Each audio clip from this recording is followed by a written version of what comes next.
விளக்கினார் மானடி சேர்ந்தார். அதாவது மலர் போன்ற அந்த இறைநிலையை தெரிந்து கொண்டு அதன் வழி முறையாக நடந்தால் நாம் நிலமிசை நீடு வாழலாம் என்பதை தெரிந்து கொண்டோம். நிலமிசை நீடு வாழ்ந்தால் பிறவி பெருங்கடல் நீந்துவதற்கு சரியான முறை கிட்டும் என்பதை நமக்கு தெளிவுபட திருவள்ளுவர் பெருமான் தெளிவுபடுத்தினார். அடுத்தது வேண்டுதல் வேண்டாமையிலான்.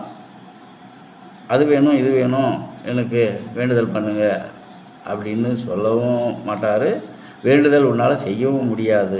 அந்த மாதிரியான ஒரு இறைநிலையை, அந்த சுத்தவெளியை நாம் மனதிலே நிறுத்தி அந்த வழி கடைபிடித்தால் வேண்டுதல் வேண்டாமையிலான் அடி சேர்ந்தார்க்கு யாண்டும் இடும்பையில்.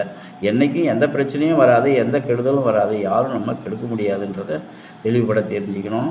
அதாவது பிறவி பெருங்கல் நீந்துவதற்கு அந்த வேண்டுதல் வேண்டாமையிலான் அடி சேர்ந்தார்க்கு யாண்டும் இடும்பையில். அதாவது அது எதையும் வேண்டுதலாக கேட்காத ஒரு நிலையான அந்த சுத்தவெளியை நாம் பின்பற்றி நடப்போம் என்பது 3 திருக்குறளிலே பார்த்தோம்.